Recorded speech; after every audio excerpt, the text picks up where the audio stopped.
Hello guys and welcome to a new CMM review, this time about the Oukitel K5000, and I have to apologize in advance because it took so long to do this review. I actually catched a really bad flu during the past week, so I had to take a few days off, but now I am back and can do the full review, so let's get right into it. The Oukitel K5000 was provided by Oukitel for this test, for which we would like to thank the company very much.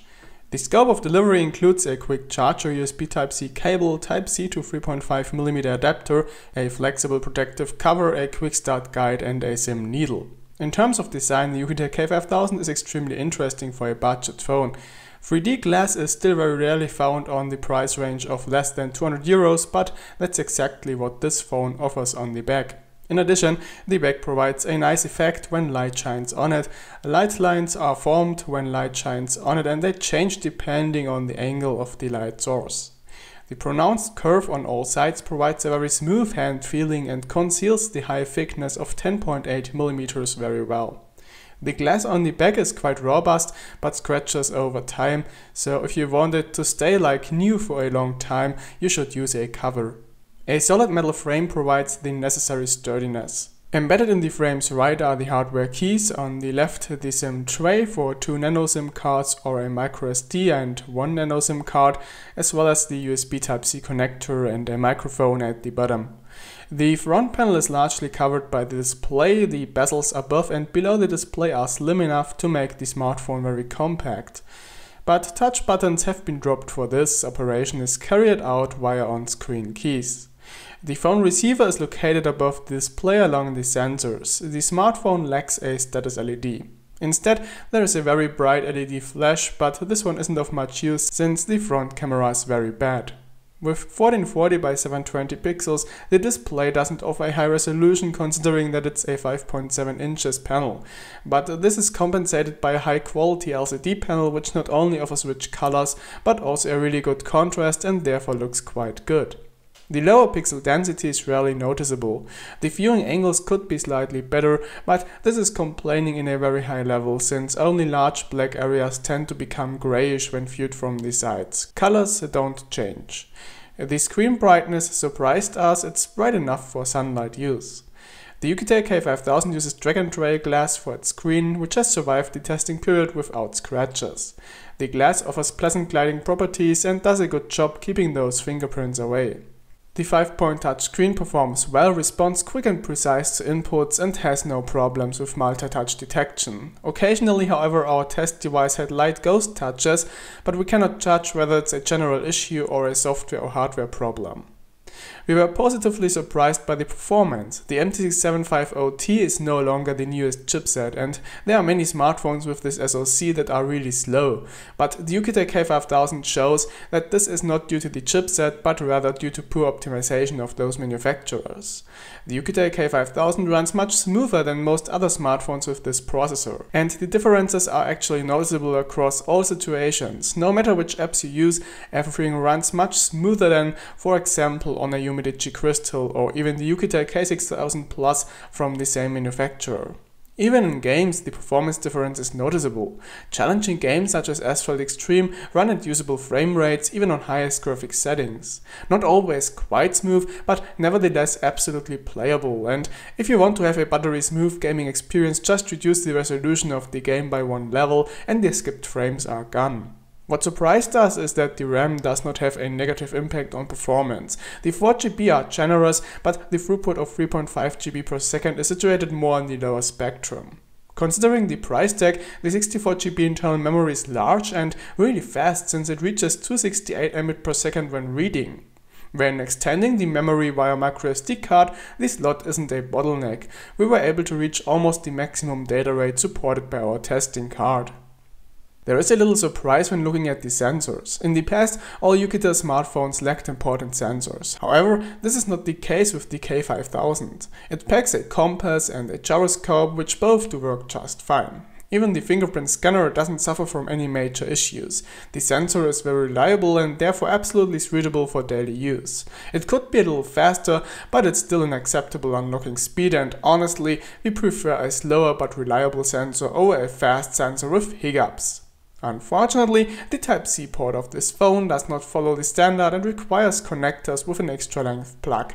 That means that you will have trouble finding suitable cables if the original cable is broken. The same goes for the USB Type-C to 3.5mm audio adapter. The Oukitel K5000 runs Android 7.0 with a security patch from October 2017, and there are no changes to the system's appearance except for the launcher. Multi-language is available and the Play Store is pre-installed. Except for a few Google apps, there is no pre-installed bloatware.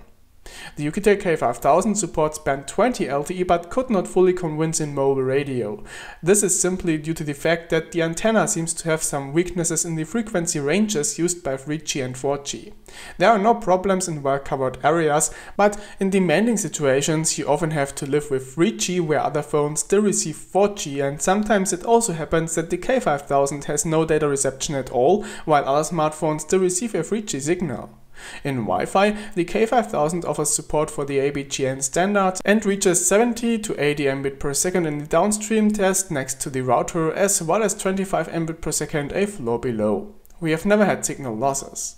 Bluetooth 4.0 is also supported and covers up to 3 rooms. During the GPS test, the K5000 achieved a very good signal strength, but the accuracy remained at only 7 meters, which seems to be a software problem. In general, this does not cause any issues when tracking and navigating, just rarely the position for a short time can be displayed on a wrong road when two are very close together. The compass and gyroscope ensure reliable map alignment, which is useful for pedestrian navigation. Since the media speaker is on the back, it is covered when the phone is placed on a table. However, the sound is not convincing anyway, very flat and unpleasant at high volume.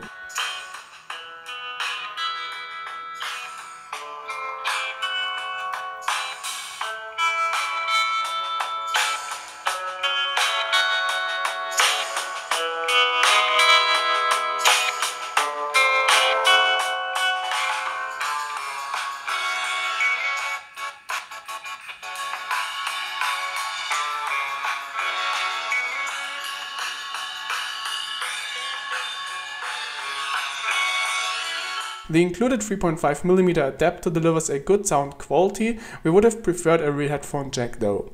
The telephony quality is sufficient, neither very good nor bad. A dedicated noise cancelling microphone is not available.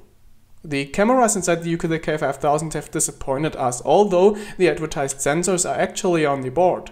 The main camera has a Sony IMX135 sensor with 13 megapixels, and the front camera has a 16 megapixel Samsung S5K3P3SX. However, the main camera only produces good photos in daylight and with good illumination. As soon as there is a lack of light, it fails. First, the noise becomes stronger and stronger, then blurriness sets in, which also becomes stronger and stronger with decreasing light. The front camera seems to have problems with the lens. All shot pictures appear blurred and slightly distorted. The front camera only records videos at 480p. The main camera can record videos in Full HD and even EIS works. However, the quality isn't good and the videos stutter quite a bit. The 5000 mAh battery does a very decent job. It ensures a battery life of 2 to 2.5 days, which applies to more or less intensive use. If you don't use your phone that much, a charge will last you significantly longer. Charging is done via Pump Express in 2 hours and 14 minutes from 20 to 100%. Conclusion: the Oukitel K5000 offers a lot at only 130 euros, but has some weaknesses, which prevent a full purchase recommendation. In our opinion, the most serious issues are the Type-C port, which needs extra length plugs, the weaknesses in reception quality, and the rather bad camera, which even at this price tag is quite disappointing. If you can live with those flaws, you will get an interesting smartphone for the money, but everyone else should keep their hands off it. And that's all for this video. A shop link and more information is located down in the video description. I was Christopher for CMM, thanks for watching and see you in the next one.